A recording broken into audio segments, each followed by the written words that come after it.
The chamber of the Galactic Council was silent, but it was not a peaceful silence. It was a kind of silence that came before a storm. Thousands of alien eyes, in hundreds of shapes and colors, stared down at the center floor where 3 human representatives stood. The air felt heavy, as if the walls themselves were waiting to hear the judgment. The eldest of the humans, Ambassador Reed, kept his head high. He did not bow, did not flinch. He knew what was coming, yet he stood tall. Behind him, the other 2 humans exchanged nervous glances. They could feel the hatred in the chamber.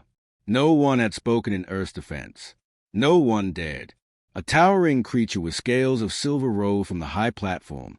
It was Chancellor Vayner, the leader of the council. His voice echoed through the chamber like thunder. Humans of Earth, you have risen too quickly. You have spread your ships, your colonies, your machines, without asking permission. You ignore the balance of the galaxy. Your growth is a danger to us all. Murmurs of agreement rippled through the alien delegates. Some hissed. Others struck their staffs against the ground. Reed's jaw tightened. He wanted to shout that humanity had broken no law, that Earth had done nothing but survive in a harsh galaxy. But he knew it would not matter. The decision had been made long before this day. Vayner's words cut through the hall again. The Council has voted. By order of the Great Charter, Earth is hereby exiled. No trade, no passage, no voice in this chamber. Humanity is cast out from the galaxy. The words fell like a hammer. A silence followed, colder than ice. For a moment, the chamber seemed to stop breathing. Then, all at once, the room erupted. Some alien leaders cheered. Others clapped their claws or beat their wings. A few even laughed. The sound was cruel, echoing off the high walls like mockery. Reed did not move. He stared at Vayner, unblinking, his face carved from stone. He turned slowly, and without a single word, walked out of the chamber. The other 2 followed him, their steps echoing on the polished floor. That silence, that refusal to plead or protest, struck more fear into the council than any shouted words could have. In the corridors outside, the humans walked past lines of guards. The aliens looked at them with disgust, as if Earth's people carried some hidden disease. Yet the humans kept their heads high. They did not look left or right. They did not bow. Once aboard their small shuttle, one of the younger delegates finally broke the silence. They mean to kill us slowly. Without trade, without allies, Earth will wither. How can we stand against the whole galaxy? Ambassador Reed looked out the window as the stars stretched into lines, the shuttle leaving the council station behind. His eyes were cold, but there was a fire deep inside them. They believe they have ended us, he said quietly, but they have no idea what they have done. Back in the council chamber, the celebrations continued. Vayner raised his hands high. At last, the threat is gone. Humanity will fade into silence. The galaxy is safe again. Yet not all were convinced. A small alien diplomat from the Vor species whispered to his aide, his voice trembling. Do you not find it strange? They said nothing. No anger, no begging, only silence. His aide shrugged. They are broken. What else could they do? But the Vor diplomat shook his head. No, I have seen many creatures beg for their lives. Humans did not beg. That silence, it was not surrender.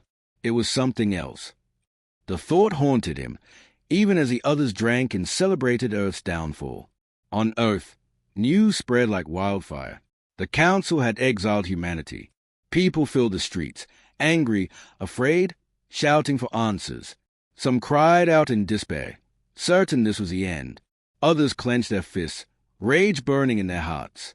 In secret halls, leaders from every nation gathered. Old enemies sat side by side. Rival generals shook hands. The exile had done what centuries of war had not. It had united humanity. Ambassador Reed returned to Earth to deliver the Council's verdict. He stood before the assembly of leaders, his voice steady. They believe we will fall. They believe exile will break us. But exile is not the end. It is the beginning. The galaxy has turned its back on us, so we will turn inward. We will build. We will rise. And when they see us again, if they see us again, it will not be as beggars. It will be as something they cannot even imagine. The hall erupted, not with fear, but with determination. For the first time in history, all of Earth's voices spoke as one. And so, while the galaxies celebrated humanity's exile, Earth began its long silence. The stars outside grew colder, but on Earth, the fires of industry burned hotter than ever before. Shipyards rose. Laboratories never slept. Humanity had been cast out, but in their exile, they found unity. The Council thought they had buried Earth. In truth, they had planted a seed. And seeds, given time, always grow. 5 years. That was how long it had been since the Council exiled Earth. 5 years since the humans walked out of the Great Chamber in silence. 5 years since their voice was cut from the galaxy. In those years, rumors filled the void. Some claimed Earth had collapsed without trade, that hunger and riots had torn their world apart. Others whispered that humans had scattered to live as beggars on distant colonies.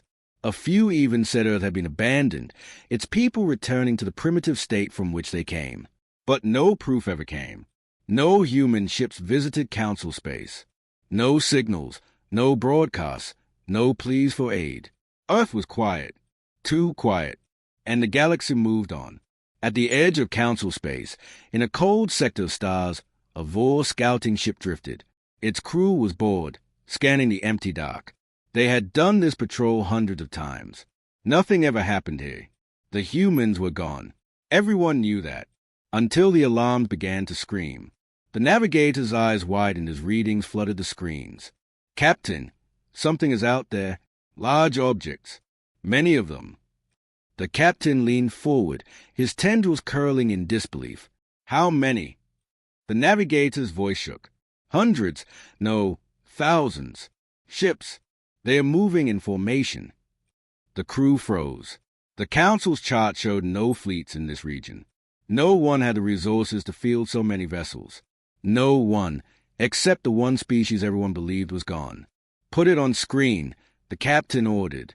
The stars flickered into view. At first, they seemed empty. Then shadows began to move against the light. Dark shapes, sharp and massive, sliding silently through space. They did not blink with navigation lights. They did not broadcast signals of peace. They moved like predators, silent and patient. The captain whispered, his voice breaking, "Those are human ships." Within hours, word spread across Council space. The humans had returned, but they were not the same.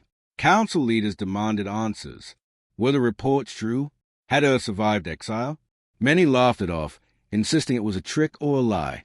Yet, one by one, reports came in. Scouts vanished. Outposts near the outer rim stopped sending messages. Long-range sensors caught glimpses of dark fleets moving like shadows. The galaxy, once so sure of Earth's defeat, now trembled with unease. In the Council chamber, fear began to grow. Chancellor Vayner slammed his clawed hands against the table. "Lies! Humans cannot build fleets in exile. They had no resources, no allies. Their world was weak. It is impossible." But a diplomat from the Kalari stood, her voice sharp. "And yet their ships are real. I have seen the scans. They do not beg. They do not send envoys. They only move closer." The chamber erupted in arguments. Some demanded war, claiming humanity must be crushed before their fleet grew larger. Others begged for diplomacy, fearing that an attack might provoke something far worse. Through it all, a cold truth spread. Earth had not died. Earth had grown. Meanwhile, on one of the human ships, the silence was deliberate. The bridge of the vessel was filled with soft blue light. Screens glowed with data. Officers moved with quiet precision.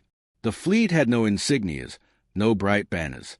The ships bore no names on their hulls, only numbers. They were built for one purpose, unity. The admiral stood at the center, hands clasped behind his back. He had once served as a captain during Earth's exile. Now he commanded thousands of ships.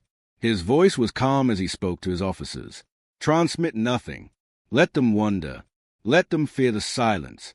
The galaxy exiled us because they feared what we might become. Let them now see what exile has created." The crew obeyed without hesitation. The fleet advanced, quiet as a shadow across the stars. On the worlds of the Council, ordinary citizens began to whisper, "What if the humans are not coming back as friends?"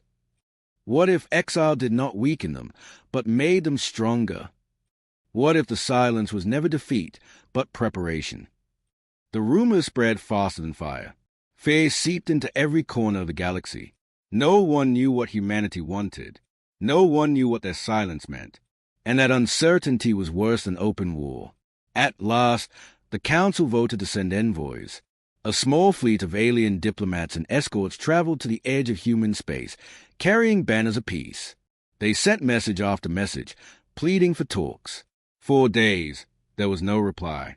Then, at last, a human signal cut through the void. The voice was calm, steady, and terrifyingly certain. We remember our exile. We remember your fear. You cast us out, and now we return. Not as beggars, not as allies, but as the answer you force upon us. The message ended. No demands, no threats, only a promise. The envoys stared at their screens in silence, their blood cold. The humans had spoken again for the first time in years. And the galaxy realized, with a creeping dread, that the silence had only been the beginning. The council chamber was never meant to feel small, yet tonight it did. The vast dome, lined with glowing stars and banners of 100 races, seemed to close in on itself. Fear had shrunk it. Fear of the one word now whispered on every world. Humans. Delegates spoke over one another in a storm of panic. They must be stopped before their fleets reach our borders. Send every warship. Show them exile means something. No, you fools. We must negotiate before they unleash whatever they are hiding. The chamber boiled with voices until Chancellor Vaynor slammed his claw against the dais, the sound echoing like thunder. Silence. Order must be kept. The room grew quiet, though the fear lingered like smoke. Vaynor's scale face twisted. The humans are testing us. Their silence is a weapon. But they will learn we are not afraid. It was a lie. Everyone in the chamber knew it. At the edge of council space, the envoy fleet drifted, waiting. Dozens of alien diplomats sat aboard shining vessels, transmitting plea after plea into the dark. This is the Galactic Council envoy. We seek dialogue. We offer peace. We. Static. Silence. Hours turned into days. The fleet grew restless. Diplomats whispered to one another. Some wanted to retreat, claiming the humans were ignoring them on purpose. Others argued to stay, fearing that leaving would insult the newcomers. Then, without warning, the silence ended. A signal pierced every frequency at once, strong enough to rattle the consoles. The message was short, but it carried more weight than an army. A human voice, calm, unshaken, spoke. We remember our exile. We remember your fear. You cast us out, and now we return. Not as beggars, not as allies, but as the answer you force upon us. The envoy fleet froze. No further words came. The transmission cut, leaving only the heavy silence of space. One diplomat whispered what they were all thinking. That was not a warning, that was a judgment. News spread like wildfire. Across the galaxy, broadcasts repeated the human message again and again. Citizens listened in terror. Some claimed to hear anger in the voice. Others swore it was colder than anger, something deeper, something final. Markets crashed. Armies mobilized. On border worlds, civilians prepared to flee. Fear of the humans became greater than any war in living memory. In hidden corners, however, a different whisper began to rise. Some outcast races, long oppressed by the Council, saw hope in humanity's words. They wondered, would the humans come not as conquerors, but as liberators? Could exile have made them strong enough to break the Council's grip? The galaxy divided, half trembling, half waiting. Inside the Council, the storm grew. Vaynor slammed his claws on the table. This is proof of their arrogance. They believe exile gave them power. We must crush them now before their fleets grow stronger. But the Kalari diplomat, her voice trembling yet firm, stood in defiance. Chancellor, did you not hear the message? They are already strong. They did not plead for mercy. They did not threaten for gain. They simply announced their return. Do you not understand? They are beyond fear. The chamber fell silent. Her words carried a weight no one wanted to admit. Finally, a Vord delegate whispered, If we strike first and fail, the galaxy will never recover. The Council found itself trapped, too afraid to fight, too proud to surrender. Far beyond their reach, aboard the human flagship, the Admiral stood in silence on the bridge. The fleet stretched around him, countless ships gliding like shadows across the void. His officers waited for orders. At last, the Admiral spoke. The Council has heard us. They know we have returned. Now, we wait. Fear is the sharpest blade. Let them cut themselves upon it. The officers nodded, their faces grim but steady. They had lived through exile. They had watched Earth starve and burn, only to rise again. They knew patience. They knew silence. The Admiral's eyes narrowed as he gazed at the stars. They exiled us because they feared what we might become. Now they will learn that their fear was far too small. On distant worlds, alien children asked their parents, "What are humans like?" And no one had an answer. Were they monsters, forged in exile? Were they saviors, born from suffering? Or were they something else entirely, something the galaxy had never seen before? The only thing known for certain was this: humanity had spoken, and the galaxy had listened. The silence that followed was not peace. It was a pause before a storm. And in that pause, the galaxy held its breath, waiting for Earth's next move. The Council could not wait any longer. Fear had turned into pressure, and pressure into desperation. For weeks, the human fleets had moved along the edges of known space, never firing a shot, never speaking another word. Their silence gnawed at the Council's pride. The galaxy's rulers could not appear weak before their subjects. And so, the order was given. A massive fleet, 500 of the finest warships from 10 different species, was assembled. It was meant to show strength, to remind the humans that the Council still ruled the stars. The Council called it Operation Containment. But everyone knew what it truly was: a threat. At the border system of Velos Prime, the trap was set. Warships filled the void, their hulls gleaming with polished banners of every race. Cannons hummed with energy. Missiles waited in their silos. Shields glowed faintly like shimmering walls. It was a display meant to terrify. Yet when the humans arrived, they did not flinch. The first shadows appeared against the stars, long, sharp vessels of black metal, sliding forward in perfect formation. Then more came. Dozens. Hundreds. They moved as one, silent and steady, without the bright lights or proud banners of the Council fleet. Where the Council's armada looked like a parade, the human fleet looked like a blade. On the bridge of the Vor flagship, Admiral Theros narrowed his eyes. Target their lead ships. If they resist, fire at once. His officers obeyed, but their voices were uneasy. "Sir, they are not broadcasting. No identifiers. No signals at all." "Then they are hiding," Theros snapped, "which means they are afraid." But deep down, even he did not believe his own words.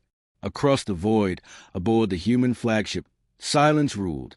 The Admiral of Earth's fleet stood with his hands behind his back, calm as the Council ship spread out before him. "Status?" he asked. "All systems green. Weapons charged. Shields stable." "And the enemy?" 500 warships. Multiple species.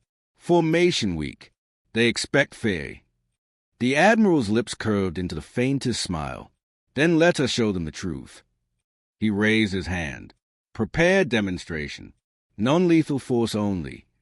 The Council fleet waited, weapons aimed. Minutes dragged like hours.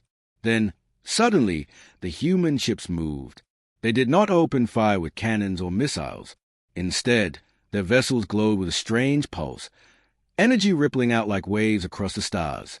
One by one, the Council warships shuddered. Consoles flickered, engines whined, shields collapsed. Weapons went dark. On Admiral Theros' bridge, panic erupted. "Sir, weapons offline. Shields unresponsive. Engines shutting down." Theros roared in disbelief. "Impossible! What have they done?" His warships floated helplessly, stripped of power, like children's toys in the vastness of space. Not one hull was pierced. Not one life was lost. Yet the entire fleet had been silenced in seconds. From the human flagship, the Admiral gave a single order: broadcast message. Across every crippled council ship, a human voice echoed. Calm, firm, unshaken. We are not here for war, but neither will we kneel. You exiled us because you feared our future. Now you see it. Attack us again, and we will defend ourselves. But remember this, we did not come to destroy. We came to answer. The message ended. The human fleet turned in perfect unison and slipped back into the dark, leaving 500 helpless ships drifting in silence. The galaxy reeled. News of the battle spread faster than light. 500 Council warships, the pride of the galaxy, had been disabled without a single shot fired. No deaths, no wreckage, no victory songs, only silence. The Council tried to spin the event as a technical malfunction, but no one believed it. Merchants, soldiers, civilians all knew the truth. The humans had demonstrated power unlike anything the galaxy had seen. Not the power of brute destruction, but of control. In secret gatherings, alien leaders whispered to one another. They could have killed us all, and they chose not to. Perhaps they are merciful. No, mercy is not the same as restraint. They showed us what they could do. That is a true message. The galaxy began to understand. Exile had not weakened Earth. It had forced humanity to leap centuries ahead. Back on Earth, the Admiral stood before his commanders. The demonstration had succeeded. The Council now knew humanity's strength. But the Admiral's face was grim. This was only the beginning. They will not surrender their power easily. The Council will rage. They will scheme. They will fear. And fear makes rulers dangerous. He looked out the viewport at the fleet, millions of tons of silent steel waiting for his command. Let them come. Let them plot. Exile made us stronger. Now we will decide what comes next. For the first time in galactic history, the balance of power had shifted, and the galaxy, once united against humanity, began to wonder if perhaps they had made the greatest mistake in all of time. The galaxy was in shock. 500 Council warships, the finest from 10 different empires, had been silenced in less than a minute. No explosions, no casualties, just silence. The humans could have destroyed them. Instead, they had disabled them, swiftly, cleanly, mercilessly. It was not an act of conquest. It was something worse. It was proof that humanity had risen far beyond what anyone thought possible. The Council scrambled for answers. In hidden rooms, spies and agents whispered their reports. Entire intelligence networks were bent toward one question. How had Earth advanced so far, so fast? The Chancellor himself demanded results. They were exiled with nothing. No trade, no allies. Their fleets were scraps compared to ours. So how? How had they returned with this? The answers did not come quickly, but when they did, they shook the Council to its core. A Vor spy returned from the edges of human space, his body battered and weak. He carried only fragments of data, but it was enough. The images revealed vast shipyards, larger than moons, orbiting Earth and Mars. Swarms of machines moved like rivers of steel, building vessels at impossible speeds. Massive reactors burned brighter than suns, powering weapons the galaxy had never seen. And on Earth itself, something even more shocking. Unity. For the first time in human history, the nations of Earth had dissolved their rivalries. The old flags were set aside. One council ruled the planet. One voice commanded the fleets. Billions of humans worked side by side, their every effort focused on survival. The spy's voice shook as he gave his final words. Exile did not break them. It made them one. The revelation spread through the council like wildfire. They had no choice, one diplomat whispered. Without us, they only had themselves. So they united. Another replied with dread, and unity gave them strength no empire could match. The chamber fell silent. All of them knew it was true. For centuries, the Council had feared Earth's rapid rise. But in trying to crush them, they had given humanity exactly what it needed, reason to set aside their divisions. Exile had not been a punishment. It had been a gift. Meanwhile, across the galaxy, ordinary people heard whispers of the truth. On mining worlds, slaves dreamed of freedom. On oppressed colonies, whispers grew louder. If exile made humans strong, what would it do for us? The idea was dangerous, infectious. The Council, once seen as the eternal rulers of the stars, now looked weak. Their enemies had returned stronger, united, unstoppable. And the most terrifying part? The humans had not even fired a real shot yet. On Earth, the mood was different. In massive halls deep beneath the planet's surface, leaders gathered around glowing maps of the stars. They did not celebrate. They did not cheer. Their faces were hard, their eyes sharp. Ambassador Reed, older now, spoke with a voice of steel. The Council believes we rose only through machines. They do not understand the truth. Our strength is not our weapons. It is our unity. Exile forced us to become what we were always meant to be. The Admiral nodded. The Council still fears our technology, but soon they will fear our resolve, for we will not be divided. Not again. In secret, humanity's scientists revealed the fruits of exile, artificial intelligence that could manage entire fleets without error. Starforges capable of building warships in days, not years. Weapons that did not just destroy, but controlled. Every invention had been born of desperation. Every breakthrough forged in the fires of survival. Exile had stripped away comfort, and in its place, it had given them determination. One scientist put it simply, when the galaxy turned its back, we learned to stand alone. Now we will never need them again. The Council debated endlessly. Some argued for diplomacy, others for war. But deep down, every leader knew the truth. The humans no longer needed the galaxy, but the galaxy desperately needed them. On the bridge of the human flagship, the Admiral stood before his crew. Beyond the viewport stretched a sea of stars, each one a reminder of the exile that had forged them. We were cast out because they feared what we might become, he said softly. They were right to fear, but they do not yet understand what we truly are. He turned, his voice rising like a command that could shake worlds. We are not their exiles. We are their future. The crew saluted, their voices thundering as one. And in that moment, it was clear humanity had not returned to beg for acceptance. They had returned to reshape the galaxy. The Council chambers were silent. For weeks, messages from fleets sent to contain humanity had stopped mid-transmission. Thousands of warships, gone. Entire armadas vanished without a trace. The galaxy trembled. Whispers spread through colonies, stations, and starports. Humanity has returned. They cannot be stopped. They are coming. But no one knew when or where. On the fourth rotation of the Vor calendar, the silence was broken. From the edge of Council space, an urgent transmission ripped through the networks. Grainy images filled the air. A scout fleet had found something. A shape, a wall of ships, stretching across the stars like a storm front. Not hundreds, not thousands. 700,000 warships, moving in perfect formation. The galaxy froze in terror. The fleet was unlike anything the Council had ever seen. Each vessel bore the mark of Earth. Steel-gray armor, sharp lines, glowing cores of blue energy pulsing like beating hearts. Smaller ships swarmed like hunters, while colossal carriers drifted like floating cities. But what made the fleet truly terrifying was not its size. It was its silence. No banners, no threats, no declarations of war. Just a wall of humanity's will, advancing with the patience of a tide that could drown empires. Inside the Council chamber, panic erupted. "This is war," one shouted. "They'll burn us all," cried another. But the Chancellor raised his voice, trying to steady the storm. "They haven't fired. Not once. Perhaps they seek peace."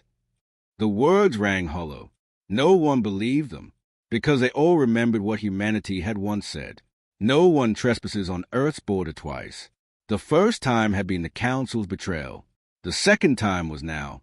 Meanwhile, on the human flagship Titan's Wrath, Admiral Kalen stood at the helm.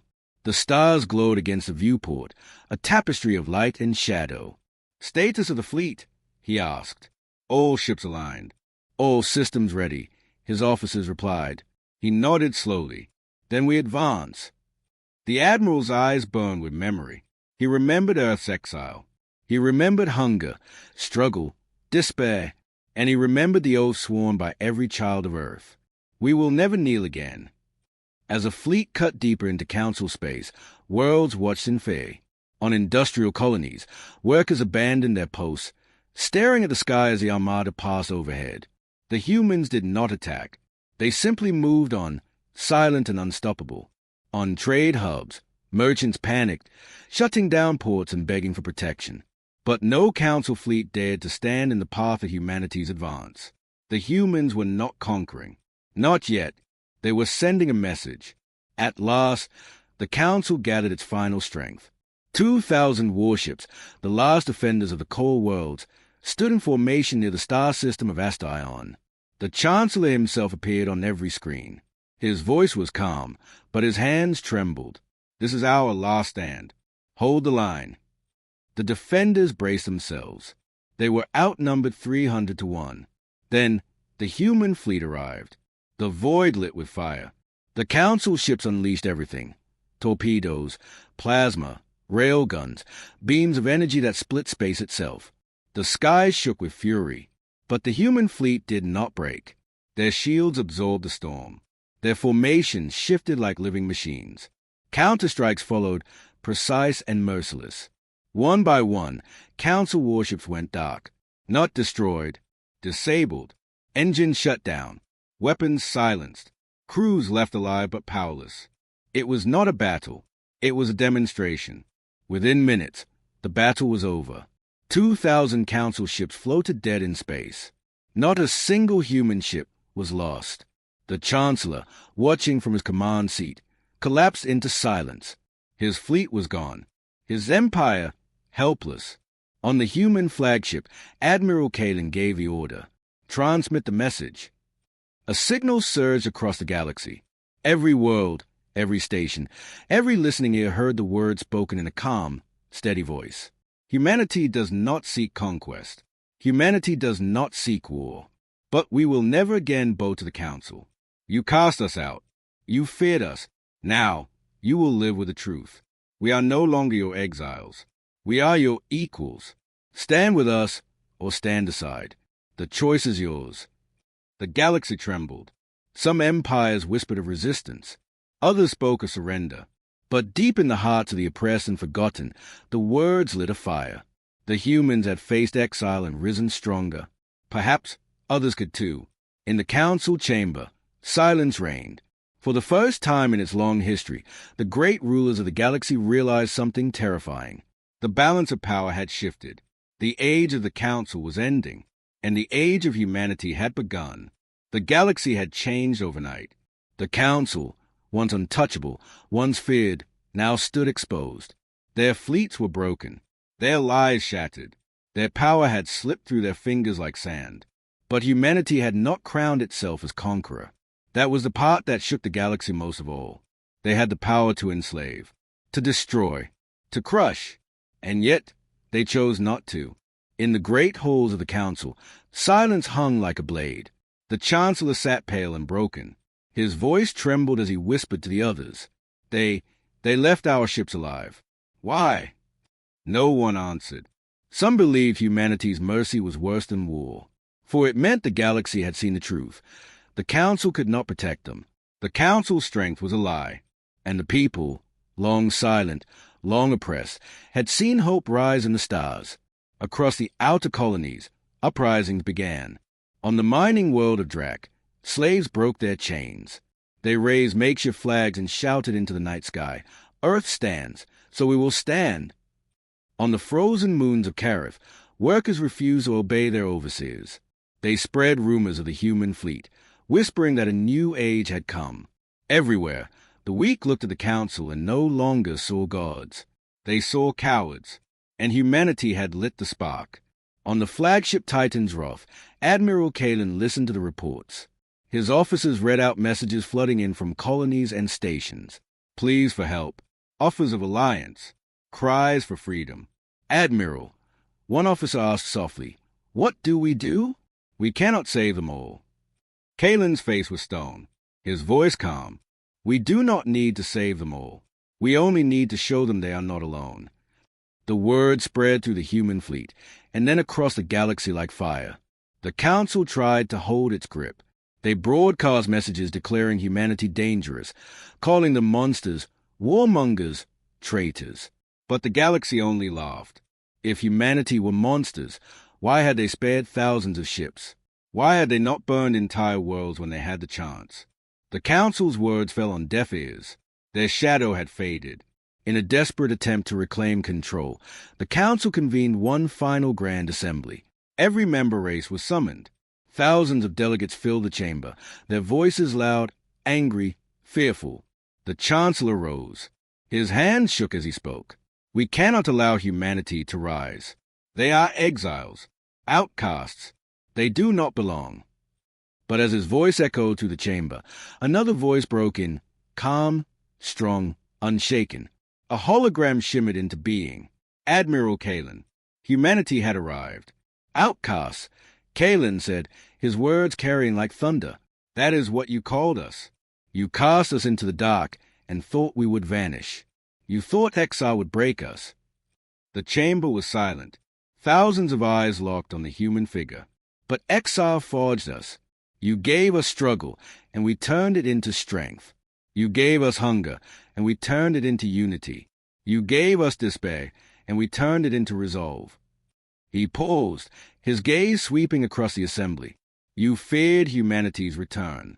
Now your fear has come true. We are not your exiles. We are not your slaves. We are not your shadows. His voice rose. We are the dawn you tried to stop. The chamber erupted. Some delegates cheered. Others shouted in anger. But no one could deny the truth. The age of the Council was over. Because in that moment, one thing was clear. Humanity no longer asked for permission. Humanity no longer begged for a place at the table. Humanity had made its own seat. The Chancellor fell back into his chair, defeated. His empire was collapsing around him, and there was nothing he could do. As the hologram faded, whispers spread across the chamber. The Council is finished. Humanity has risen. This is a new order. And just like that, the galaxy turned. On the bridge of Titan's Wrath, Kalen stood in silence, watching the stars. He knew the battles ahead would not be easy. The galaxy was vast, and power never shifted without blood. But he also knew this. Humanity had already won the most important war. The war of belief. No longer were humans forgotten. No longer were they the castaways. They were leaders, builders, defenders. And when the galaxy looked up at the stars, it no longer feared the Council. It looked for Earth. And in that silence, as a fleet drifted like giants through the void, a new chapter began. The Council had cast Earth into exile, but humanity had answered, and their answer had shocked the galaxy forever.